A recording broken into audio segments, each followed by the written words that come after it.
Cette histoire peut changer ta vie. Bienvenue à toi, cher ami et disciple du Baal Shem Tov, en effet, puisque tu sais bien que tout celui qui écoute les histoires du Baal Shem Tov et tout celui qui les diffuse devient automatiquement son élève et fait partie de la Chevra Kadisha. Donc toi aussi, tu fais partie de l'équipe du Baal Shem Tov et donc, par ce biais-là, tu reçois toutes les brachot, toutes les bénédictions. Voilà, aujourd'hui une histoire émouvante, pour changer, une histoire qui va, je pense, qui va te plaire. Moi, elle m'a plu, donc je pense qu'elle va te plaire à toi aussi. Cette histoire commence Erev Shabbat, donc la veille de Shabbat. Le Baal Shem Tov, il est là avec tous ses élèves, et tout de suite après le Kiddush, Baal Shem Tov a un sourire éblouissant. Alors vous savez, Baal Shem Tov, il a toujours été souriant, mais des fois, quand il vient et qu'il commence à sourire, là, tu sens qu'il y a des anges qui passent autour de toi tellement ce sourire, il te fait quelque chose, il te remplit de chaleur. Et là, donc, ces élèves, ils voient leur rabbi comme ça, sourire sans raison, ils cherchent auto avec quelque chose de nouveau, non, rien. Waouh, dingue. Et là, alors ensuite, il est avec eux à la table, et une autre fois, il est à table avec eux, une autre fois, un deuxième, sans raison apparente, un autre sourire éblouissant. Mince alors, qu'est-ce qui se passe? Ils ne comprennent pas. Et là, quelques temps après, encore une fois, un autre sourire qui illumine son visage. Alors, ils ne comprennent pas, ils veulent pas. Oui, trois sourires éblouissants. À quelques minutes d'intervalle, il y a quelque chose, pas possible. Il dit à l'autre, t'as vu, et toi aussi t'as vu, qu'est-ce qui se passe? Le rabbi, il a souri. Qu'est-ce que t'en penses? Oh, moi je sais pas ce qui se passe, j'ai vu moi aussi, je sais pas. Et toi, qu'est-ce que tu penses? Oh, franchement, je ne comprends pas. Le micro, il est caché. On m'entend? Vous m'entendez? Bref, quoi qu'il en soit, les chassidim, ils ne comprennent pas.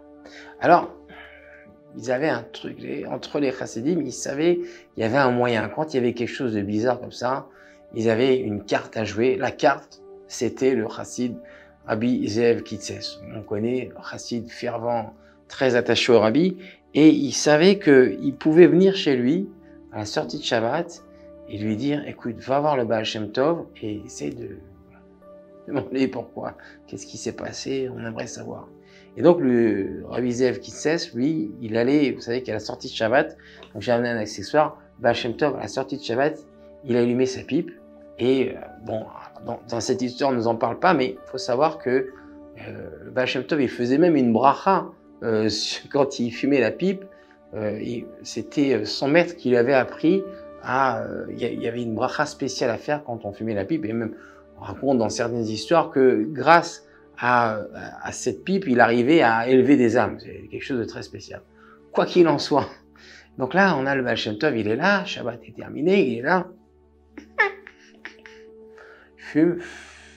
Et là, le chassid Rabbi Zeev Kitses s'approche, Rabbi, la voix tov, et là, Rabbi est là, il est là. Ah, comment vas-tu, Rabbi Zeev? Oh, Baal Shem Tov, Rabbi, je me permets, vous savez, on vous a vu Shabbat, je me disais, on a vu un sourire éblouissant sur votre visage, 3 fois, je vous cache pas qu'avec les chassidim, on aimerait bien comprendre pourquoi, ça nous intéresse, qu'est-ce qui vous a fait sourire comme ça? Ça doit être quelque chose d'extraordinaire, vous l'avez jamais vu comme ça. Et bah, il est là. Tu veux savoir? Vous voulez savoir? Je dis oui, Rabbi, c'est trop important pour nous. On veut savoir qu'est-ce qui a pu se passer. C'est pas possible. Je comprends. Bon, tu sais quoi? Appelle les chassidim. Je vous amène avec moi. Vous allez comprendre pourquoi. Oh là, il est comme un fou. Oh, tout de suite, chassidim, on y va. Il est content et tout. Alors, tout de suite, on amène la calèche, il appelle Boris, allez, vite, on y va. Et donc, il monte dans la calèche du Baal Shem Tov.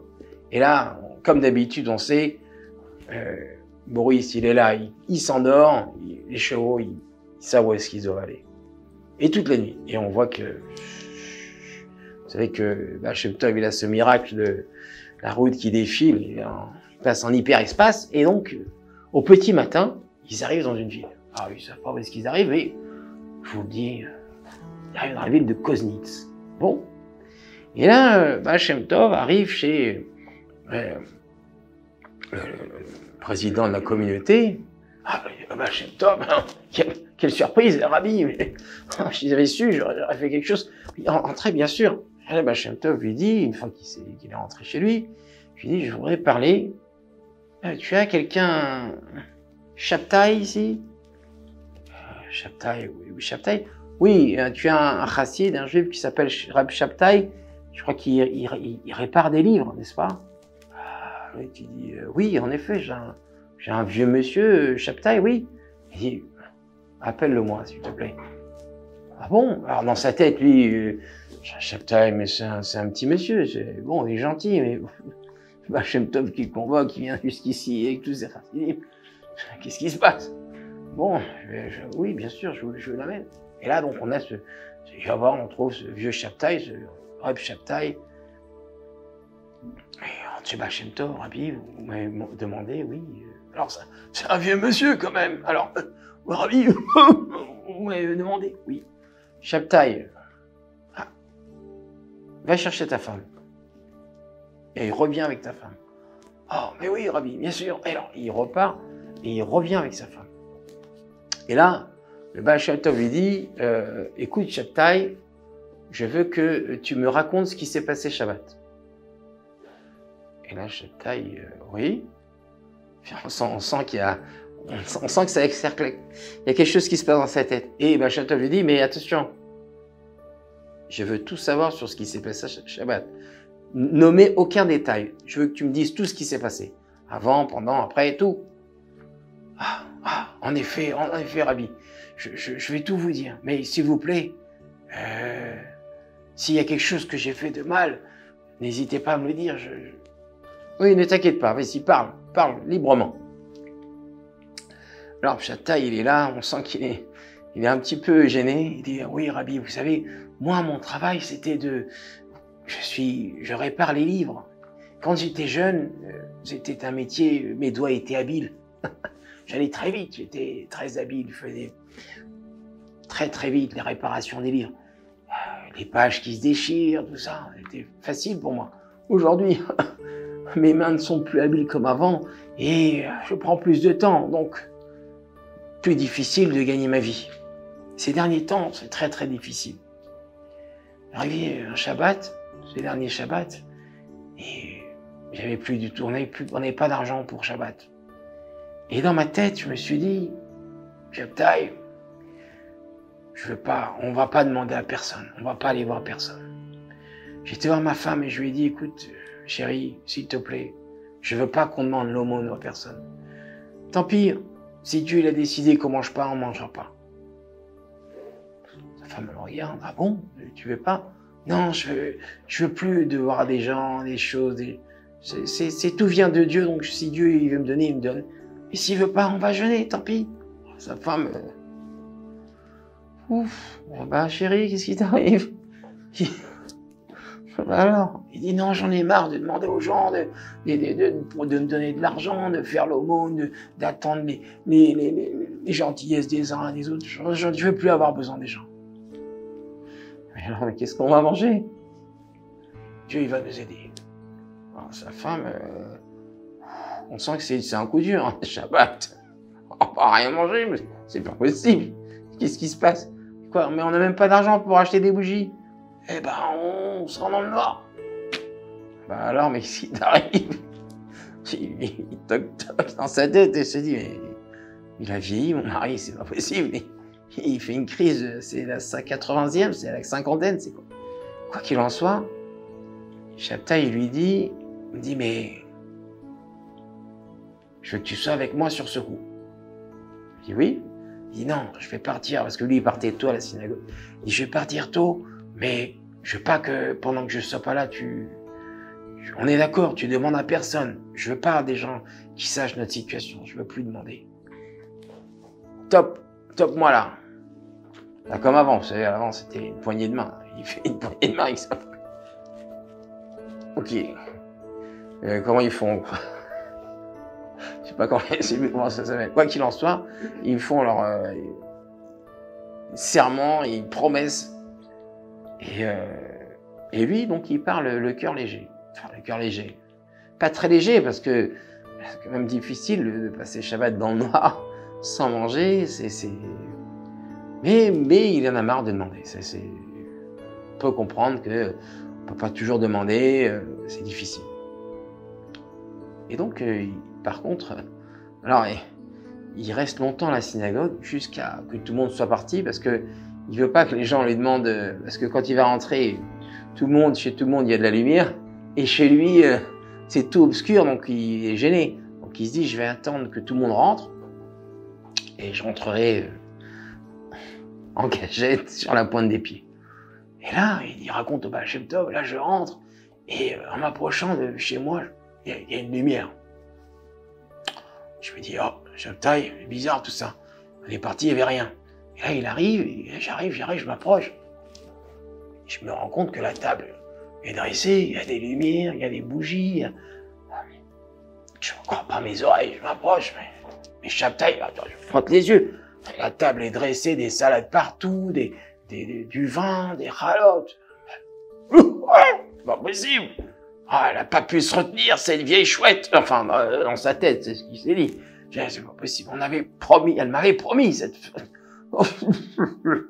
et donc, il se dit, mais qu'est-ce que je vais faire? Je vais pas m'énerver quand même Shabbat.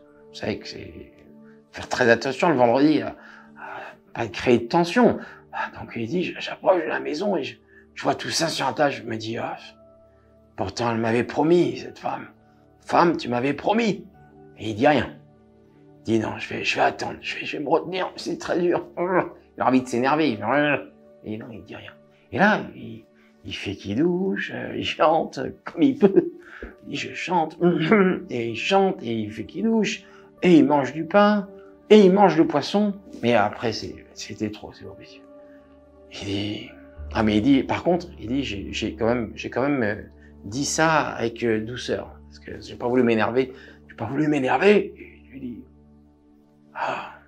je vois que c'était trop dur pour toi de te retenir. Et il commence à dire quelque chose. Alors, je vous ai pas dit. Entre-temps, nous, on a vu que Shabtai. Mais il raconte. Il dit, pendant que j'étais pas là, ma femme, elle, alors c'est ça qui est bizarre, c'est que sa femme, pendant qu'il part, elle s'énerve et elle commence à ranger la maison. Alors, c'est l'histoire qui dit ça. Elle commence à ranger la maison et dans la maison, elle trouve des manchettes. Vous voyez, des manchettes qui font partie d'un habit. Et ces manchettes, elles étaient brodées avec des petites fleurs en argent, des boutons d'argent. C'était un vieil habit qu'elle ne retrouvait plus. Et ce qui est marrant, c'est que quand j'ai lu cette histoire, je dis, bon sang, comment c'est possible qu'elle ne retrouvait plus et qu'elle le retrouve maintenant? En maison, on sait ce qu'il y a, mais quoi qu'il en soit, elle, faut croire que c'était des personnes âgées et qu'ils étaient fatigués, à mon avis. Elle n'avait pas tout rangé la maison, elle avait peut-être mal au dos, donc là, elle s'est énervée, comme quoi, et elle a commencé à ranger la maison, et elle a trouvé ses manchettes d'argent, et elle a remercié Hachem, et tout de suite, elle a décousu toutes les petites fleurs en argent qu'il y avait, les boutons en argent, et elle a couru chez le bijoutier, et elle les a vendus, et avec ça, elle a pu acheter toute la table de Shabbat, un Shabbat somptueux, et même plus jusqu'au dimanche. Et donc, elle, avant que lui s'énerve, mais je vois que tu n'as, parce que je vois que tu n'as pas pu te retenir, tu as été, elle dit non, tu te souviens, les manchettes que j'avais perdues, tu sais, le bel habit que j'avais, qui était beau en argent. Et là, il dit, oui, mais figure-toi que je les ai retrouvées. C'est avec ça. Chérie, c'est avec ça que j'ai tout acheté. J'ai été chez personne. Et là, lui, du coup, ça lui a fait un choc, parce que dans sa tête, il s'était préparé au pire et il était déçu de tout ça. Et là, ce contre-choc, ça lui a fait tellement plaisir parce qu'il s'est rendu compte qu'il n'avait pas perdu la face. Il dit, sur le coup, j'ai tellement apprécié ce que ma femme a fait, qu'elle n'a pas été chez personne, etc., que je lui ai dit, chérie, dansons. Et il commence à danser avec sa femme. Et là, bonheur, des larmes de joie. Et il termine cette première danse. Alors, ça devait être sûrement une valse. Ensuite, il dit, j'ai commencé à manger le poisson. Et là, j'ai goûté ce poisson. J'ai dit, bon sang, femme, tu m'as fait vraiment plaisir. Redansons ensemble. Et là, encore une fois, une autre danse. Alors, à mon avis, il a dû danser peut-être une autre danse un peu différente. Quoi qu'il en soit, le plat d'après encore, tellement il était content. J'étais tellement content. Tellement j'ai voulu remercier Hachem. Et on était tellement heureux de ne pas s'être disputé, d'avoir réussi à passer ces moments tellement difficiles où on ne va pas se disputer, mais la situation, elle demande une dispute. Et là, qu'on ait réussi à passer ces moments sans se disputer et qu'en même temps, on ait tout ce bien-là avec nous, j'ai repris ma femme encore pour une danse. Et il dit maintenant, Rabbi, s'il y a quelque chose que j'ai pas bien fait, dites-moi-le. Il était un peu... Et là, le Baal Shem Tov, c'est ce qui est marrant, il faut que je retrouve les mots. Baal Shem Tov leur dit, il y avait tout le monde qui était là avec eux, évidemment. Bon, je pense qu'il y a eu des larmes qui ont coulé quand il a raconté ça. Et là, le Baal Shem Tov les regarde et tout le monde écoute, bien sûr. Il leur dit, croyez-moi que pendant que vous dansiez, dans le ciel, tout le monde a dansé avec vous. Dieu et toute sa famille, tous ceux qui l'accompagnent, ils étaient joyeux et ils ont dansé avec vous. Et pendant ces 3 fois, ils ont dansé avec vous. Et c'est pour ça que moi, ça m'a fait tellement plaisir de voir cet amour qu'il y avait entre vous et ce respect, toutes ces belles choses. Il dit maintenant, puisque vous avez fait ce cadeau au ciel, maintenant, j'ai un cadeau à vous faire. Et là, il demande à la femme et il dit, qu'est-ce que tu préfères? Est-ce que tu préfères être riche et avoir la richesse jusqu'à la fin de tes jours, ou est-ce que tu préfères avoir un enfant? Alors, parce que c'est vrai, dans l'histoire, on ne nous le dit pas, mais on nous le dit tout de suite. Ah oui, pardon, ils nous le disent qu'ici, figurez-vous que ce couple n'avait pas d'enfant. Et là, la femme réfléchit, et avec l'accord de son mari, bien sûr, mais je pense que dans l'histoire, c'est surtout à la femme, c'est ça qui est marrant. C'est qu'on demande surtout, on dit pas le mari, non, on demande à la femme. Et la femme répond, la richesse maintenant, à quoi ça va me servir? Je préfère avoir un enfant. Et Baal Shem Tov leur dit, puisque c'est comme ça, l'année prochaine, à ce même moment-là, vous aurez un garçon. Et vous le nommerez Israël comme moi.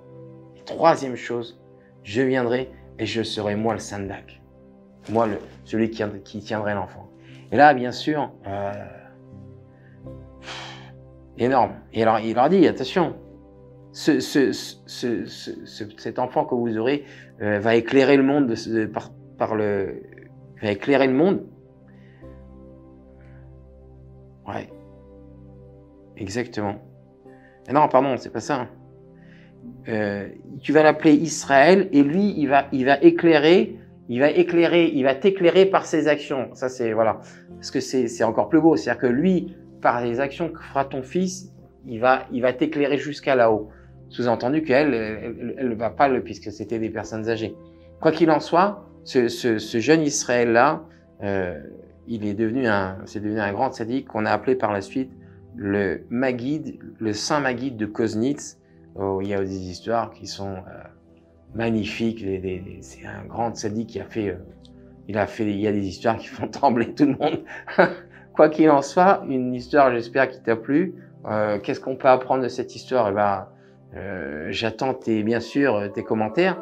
Quoi qu'il en soit, pour moi, ça a été ce grand respect dans le couple, cette volonté de vouloir respecter la personne qu'on a en face de soi, de Shabbat, de pas s'énerver, cette danse. On a déjà vu plusieurs fois, à travers nos histoires du Baal Shem Tov, qu'on a raconté plusieurs fois, on a déjà rencontré plusieurs fois cette danse de Shabbat, et apparemment ça fait des miracles. Donc tu sais ce qu'il te reste à faire prochain Shabbat, tu sais qu'il faut avancer et faire encore plus de beauté, agrandir encore et apporter la lumière dans ta maison. Voilà, donc j'espère que tu vas raconter cette histoire autour de toi, que tu vas la diffuser. N'oublie pas que nos histoires sont dans le nouveau livre de Israël Torah. C'est le volume 2. On a le volume 1 qui est par là. Il est déjà en rupture de stock. Donc, je te dis, je t'encourage à acheter ce livre, à le lire à toi, à raconter à tes amis Shabbat, afin de diffuser les histoires du Baal Shem Tov. Et je te dis à très bientôt pour une prochaine histoire qui peut changer ta vie.